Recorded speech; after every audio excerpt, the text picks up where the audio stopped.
McDonald creates the fumble. Off goes crashing into the end zone. It is intercepted by Jalen Ramsey. Robert Wood, touchdown, LA! Picked off by John Johnson. Caught, touchdown, Tyler Higbee. It's Michael Brockers who gets there. A'Shawn Robinson. Cooper Kupp plucks it out of the air. Taylor Rapp, who had one taken away, will take this into the end zone. Henderson with a good run and a first down, still on his feet. Safety in the arms of Leonard Floyd. Up top, touchdown, Van Jefferson. Terrell Lewis. Everett in stride. Wow!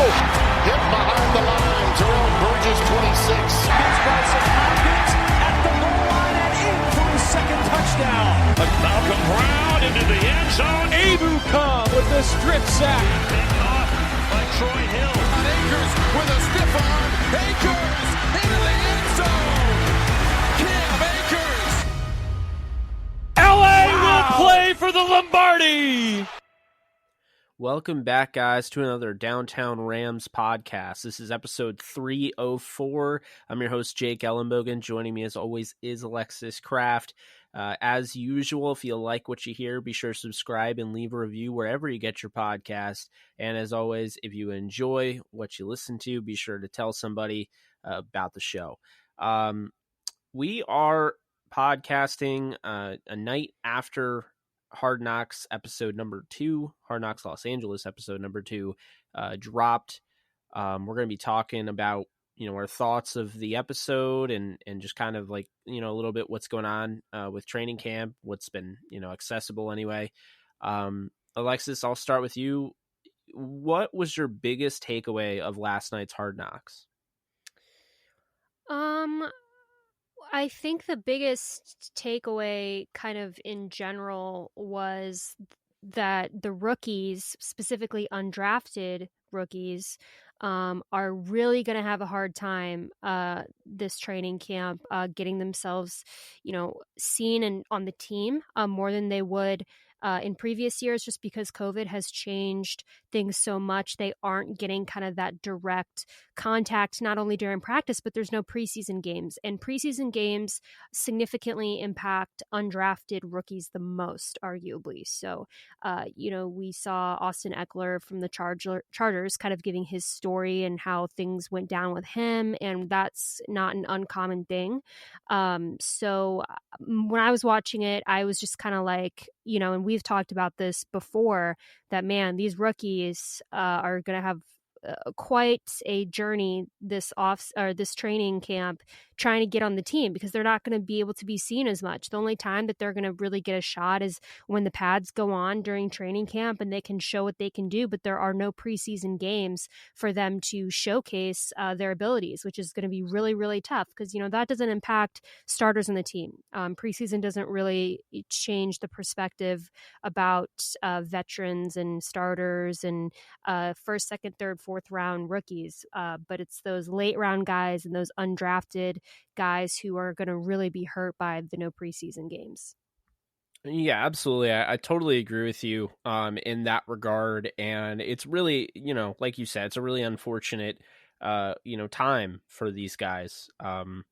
Shout out to friend of the podcast, Braden Fajoko. He had a whole spot for him at the beginning of the show. So that was cool, seeing him with the Chargers. I like that they went in on that running back. They were showing him how, basically they're telling him, like, man, you have some potential. We'd like you to lose some weight. You're playing at 240 as a running back. It's too much. I really like the way that, these shows kind of give you that perspective, because obviously we hear about things like that. You may even see a report, but most of the time it's after the guy has lost the weight or after the guy has added on the weight. But you normally don't see that. So that was cool. I liked seeing, I really liked seeing, how they kind of did a deep dive into, they isolated some players. Austin Eckler is an incredible story, like you brought up, because, he was a UDFA to Melvin Gordon, who was a first round pick. So, to see them stick with, the UDFA and give him his money while Melvin Gordon's gone. I mean, it's kind of crazy that they went that route. It's cool, and I think it was the right move, but you normally don't see that. So, I definitely enjoyed it. It's entertainment. The biggest thing I'll take away, and I texted you this as soon as I was done watching, Hard Knocks is perfect length for one team. But if you're covering two teams, an hour's too short. I think that they did a decent job of, they make it entertaining. They've done a decent job of giving us some information, but I'll say this, they have put way too much of a premium on COVID. I think that they've showed it, like we get it, like the first episode kind of set the tone, we get it, but I think that the Rex Ryan, his kid, Seth Ryan, that scene was way too long. Do you agree with that? Like, I felt like that scene was way too long, especially for a false positive. Yeah, I agree. I didn't really understand why they emphasized that so much. I mean, they might be pointing to the idea like, look, this is maybe the next Sean McVay type of guy, quality control coordinator, has bloodline. I kind of felt like that was kind of the direction they were going in with him. But again, the whole false positive, I guess you could have just shown his time, I guess you just could have shown his bloodline and then kind of left it at that. To go into that detail with, just a false positive again, there's just not enough time. And I really think, the house hunting is cool, but again, there's just not enough time to have, and I like the Jalen Ramsey scene, but I mean, I'm sure you would agree with me. There's just not enough time to show all of that stuff off the field this year, like there was previously. So I'm hoping moving forward, we're going to see more football this weekend. And I don't know which Hard Knocks episode this will be. But this weekend, they're having their first scrimmage at SoFi. So I'm hoping we get some actual football, maybe some, nice highlights and stuff like that of the scrimmage in Hard Knocks. But I mean, I don't know. I think that there's just not enough time to do what Hard Knocks was meant to do. And the whole point of Hard Knocks was basically following the guys in their path to make the roster. And now, as Jordan Rodrigue reported today, who covers the Rams for The Athletic, she basically said that, the first and second teamers are pretty much getting all the reps. So when somebody asked her about Bryce Perkins and Josh Love, she didn't really have much of a response because they're not really getting in on the first and second team reps. So, it's kind of tough sledding for those rookies. That's for sure. Yeah, and you brought up a good kind of storyline with the running back for the Chargers, like trying to lose weight and everything. Because when I was watching that, and I think other former college athletes can relate. I was a college athlete, and just like getting like preseason is always like the time that coaches do that type of thing. I know for me, I kind of had the opposite problem a couple times because like I had to gain muscle, so I was trying to gain, not lose, because I got hurt all the time, which is a different story. But I was just watching that and I was like, man, that just reminds me of like when I would have like coaches on my ass trying to like get me to like go lift more and be in the gym more and all that, which is like never, in the end, it's worth it. But like the process just absolutely sucks. Whether you're losing or gaining, obviously losing is harder. But yeah, I agree with you. It's really tough to have only 1 hour for two teams. I think you're right. I think if you were going to do two teams, you should do 2 hours because it seems really awkward, like in the flow of the show. It's like it keeps bouncing from Chargers to Rams, and like I don't know, I just feel like it doesn't flow well. I mean, I enjoy it. I obviously enjoy watching the Rams significantly more than I do watching the Chargers. But I wish that there was 2 hours. I think that they need more time. And the last little bit of the episode was them putting on helmets, not pads, but like that footage was like got me hyped. Like that got me ready. I was like, put some pads on. Let's go. Let's hit each other. Let's get violent. Like I want it. I want to watch it. And I think that that's where they're going to go next week. It kind of was like alluding to next week was going to be full on practicing and all that. Because if you think about it, because there's no preseason, you have to use your own teammates to get ready for the season. So like I would imagine that the camps are going to be pretty intense because, that's it. That's all you got. You don't have preseason games. You got to go against your team and get ready. So that's going to be exciting to watch. I would imagine that that's kind of what they're going to revolve around next week. And of course, it always gets intense in preseason or training camp when you go against people in full pads. People get fired up, but I love it. I can't wait to watch it. I feel the same way. I mean, I think I'm just ready for football, watching and last night, like my night was filled with sports. I watched Hard Knocks. I watched the Lakers Blazers game. I watched the Vegas Golden Knights take on Chicago. So, I mean, I was kind of all over the board there. If the Yankees played, I would have watched baseball. But, to me, I kind of view this as like everybody is waiting for football. I mean, I know people are interested in the NBA, NHL, and MLB, but I just feel like it's just different this year. I think people are just chomping at the bit for football, especially because there's not really a support system if there's no college football. And I'm starting to feel like there's not going to be college football. So, if that's the case, this is going to be what people are hanging on to. But I will say this, Alexis, and I've told you, I have not felt comfortable kind of moving forward, assuming that this is the season. I felt like this was going to get canceled and it was coming, and here we are. And, you see the Rams and Chargers, they haven't had any players test positive. There was a false positive for Seth Ryan, the quality control coordinator for the Chargers. Do you think that the NFL, after, maybe being a little, I guess, the communication wasn't there and being a little, undecided on what to do, do you think the NFL's kind of calmed down a little bit and actually done a good job at managing this virus? Yeah, I think they have, but the thing with the NFL is it's not going to be a bubble. The NBA has done a really good job of keeping COVID contained during their season because they're in a bubble. The NFL, they're going to be traveling. And I think that always increases the risk of COVID exposure. So I've kind of had the belief, and I stand by this, I think we're definitely going to start the season. I don't know if we're going to finish the season. I truly don't know. I think, again, because it's not going to be a bubble system where you're keeping everybody in the same vicinity, all the teams and stuff, it's going to be difficult. So we'll see. I think that they have figured out how to control it for the most part during training camp. I just think when you start traveling to different cities and all that goes into that, whether it be, most likely on a plane, if they try to implement some other form of travel, if they try new protocols. I mean, I just don't know. I don't think that they really know either. I just think that the only way that we've really seen significant COVID isolation is with like the bubble system. I mean, you look at what happened with baseball, in my team, the Cardinals, and it gets out. I just think it's really tough. So I think that we will start the season. I do not know if we will finish the season. I hope we do.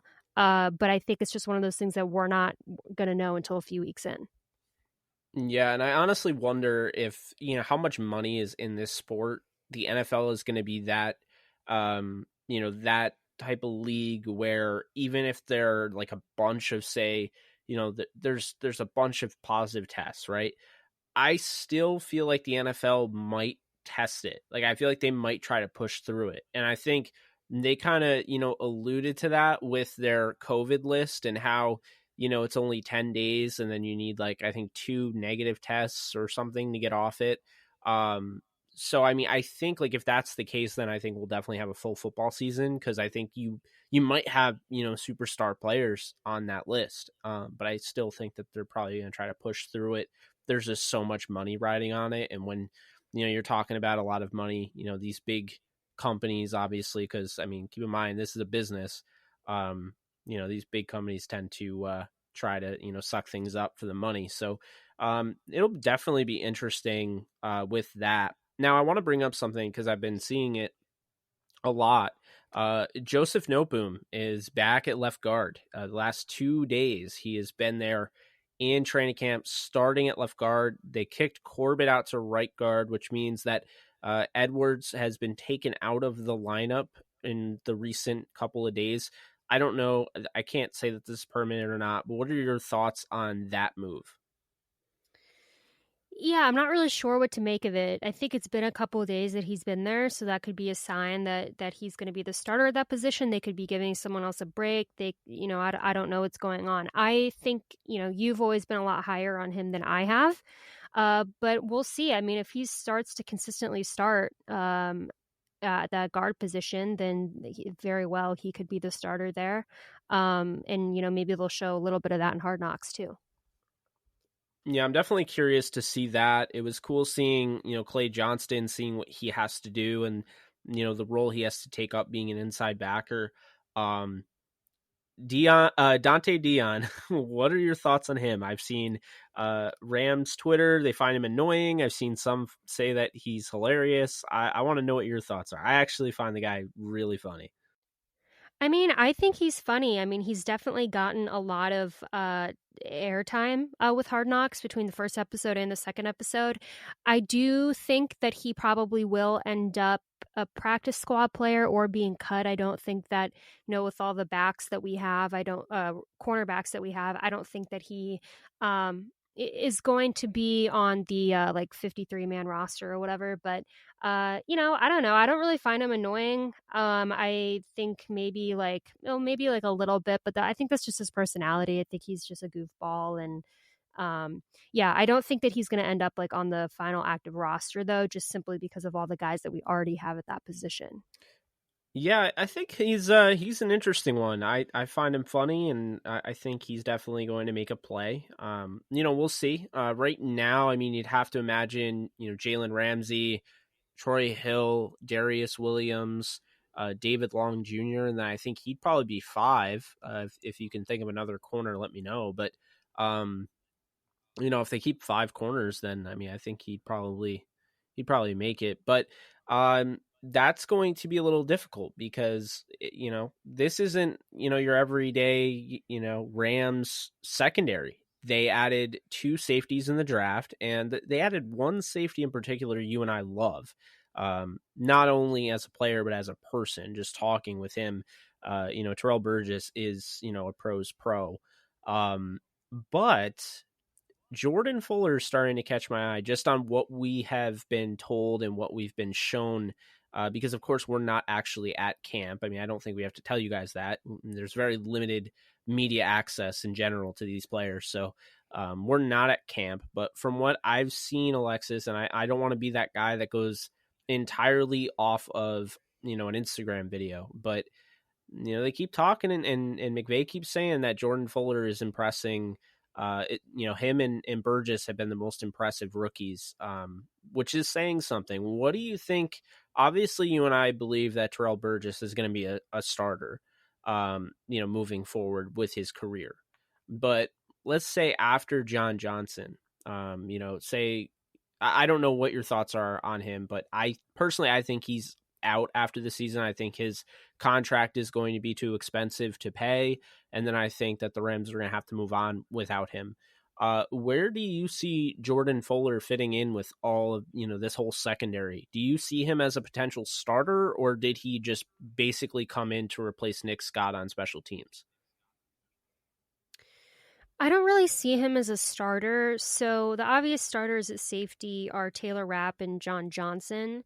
And then, of course, you have Terrell Burgess, who we drafted in the 3rd round. And then we took Jordan Fuller in the 6th round.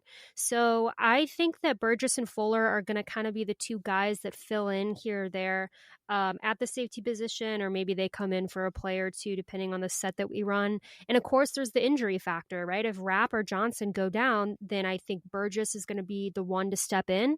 If someone else goes down, Fuller's going to step in. I do think you're right. I think it is going to be hard to keep John Johnson after this season. It's not impossible, but I do expect if he plays the way that he has played, I think that he is going to want a fairly large contract that I don't think the Rams are going to be able to give him. And I think that Burgess is going to be the one that's going to step into that starting role when he leaves.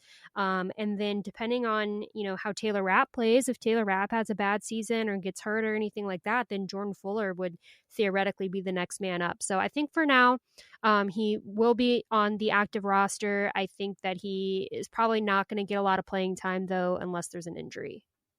Yeah, it's definitely going to be interesting. And they just brought back Jake Jervis, who they cut earlier. He actually spent some time. He was called up, I believe, on October of last season to the squad from the practice squad. So he's an interesting one there. They still have Nick Scott, like I previously mentioned. There's some players at the safety position. I don't know where they view, and now I totally forgot his name. But the kid that they got from Washington, the 6'3" defensive back, I don't know if they view him as a safety or a corner. So that will, it'll depend on, that, because I mean, if they, view him as a safety, then, obviously that's that's more. But if they view him as a corner, then maybe that hurts a guy like Dante Dion due to his size.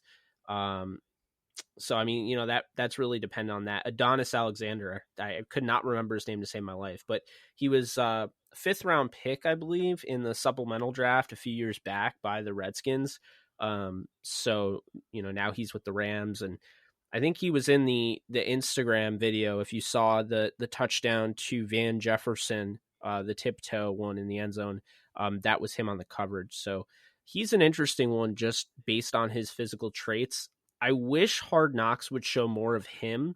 I wish Hard Knocks would show more of Cam Akers. I mean, I guess that kind of goes back to like our point is like you don't have, that long where like we haven't really been able to see these guys, in action.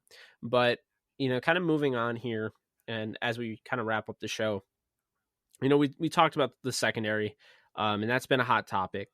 We talked a little bit about, we mentioned the linebacker, Clay Johnston. We talked about the offensive line.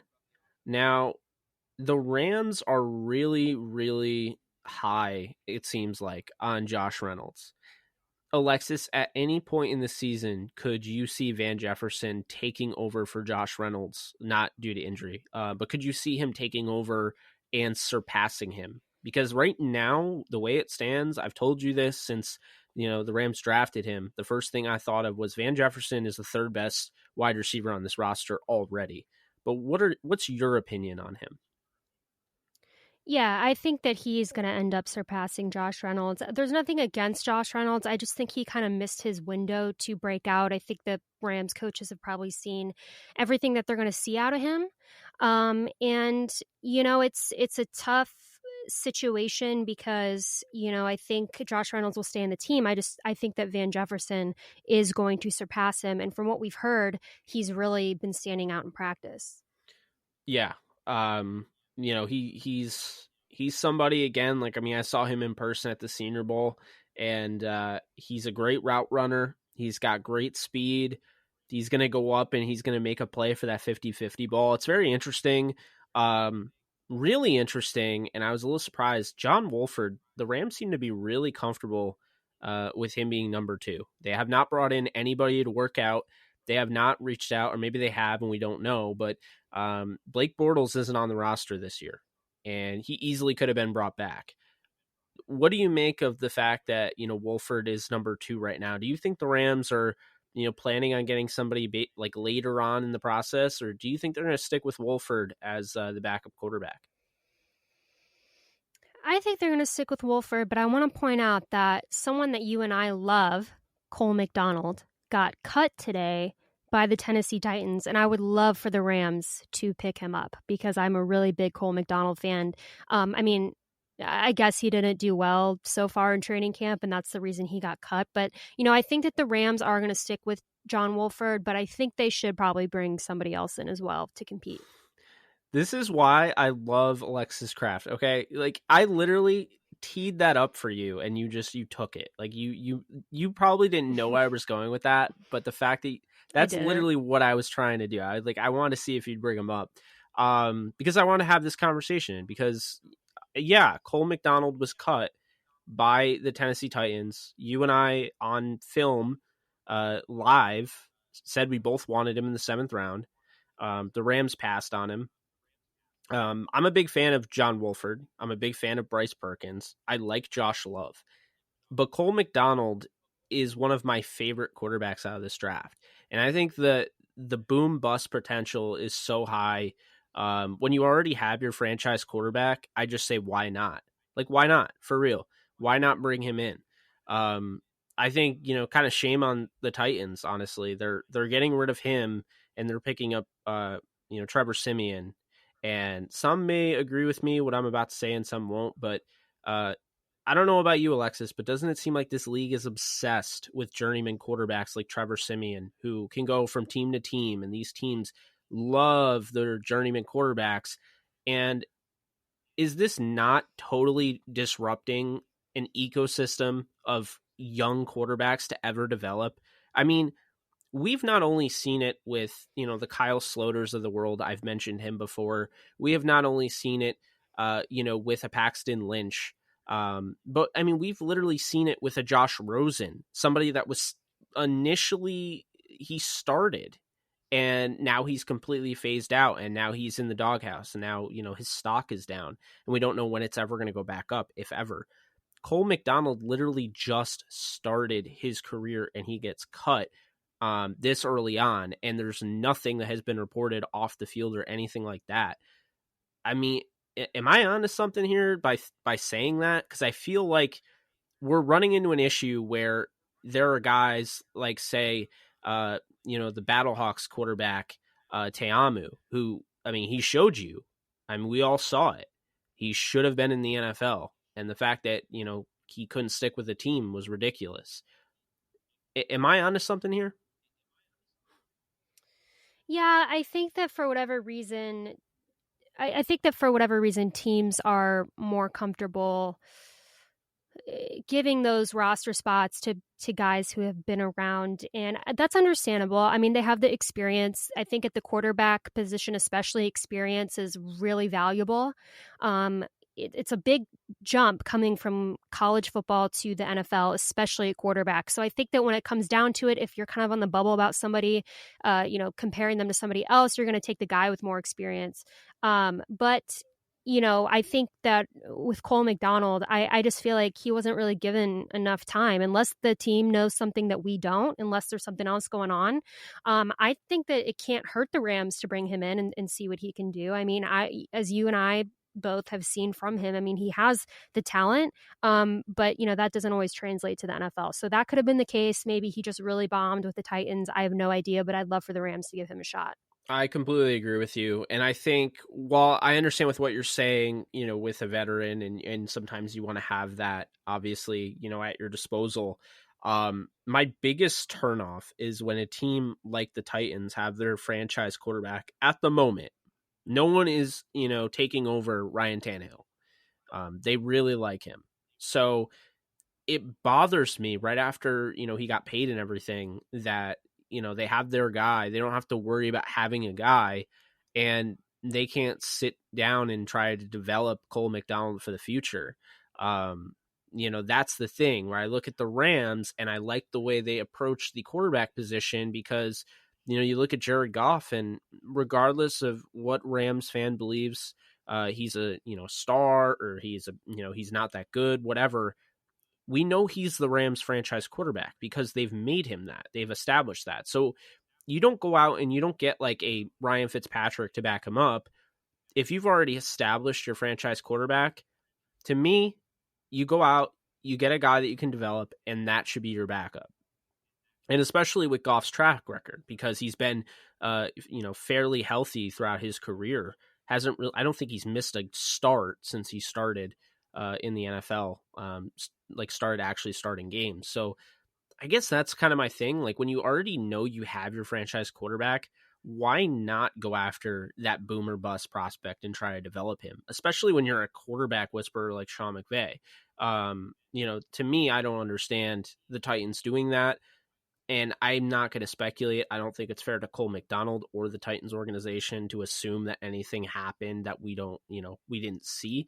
I just think it's ridiculous because he was a top 5 quarterback in this past draft. And, I think he should 100% be on a team. I'm sure he'll get picked up. But I just hate that trend. I saw Kyle Lauletto was cut. I just don't think that these guys are given much of an opportunity to develop because of, say you make a bad first impression, another team views you forever as a third string quarterback. And it's like in Madden terms, you're a 65 overall and you can never get up past 70. I've never been a fan of the way, young quarterbacks are handled in this league. Yeah, it's certainly interesting. I agree with you. We shouldn't speculate on anything, but yeah, we'll see. I mean, he's a guy to definitely watch out for, and I think that he is someone who could be on an NFL roster just based on what I've seen, but I have no idea. Yeah, we'll see. Hopefully, the Rams give him. It'd be nice to have that surprise. It would be a surprise to me. It'd probably be a surprise to you if the Rams picked him up because that's normally not a move that they would make. But if they do, that would be awesome. Hope Cole does well. I do really like his game and hope he finds a home regardless. But that's going to do it for us. Hope you guys enjoyed episode 304 of the DTR podcast. As always, if you like what you hear, be sure to subscribe and leave a review wherever you get your podcasts. Tell somebody, and we'll be back soon. Take care, guys. Go Rams.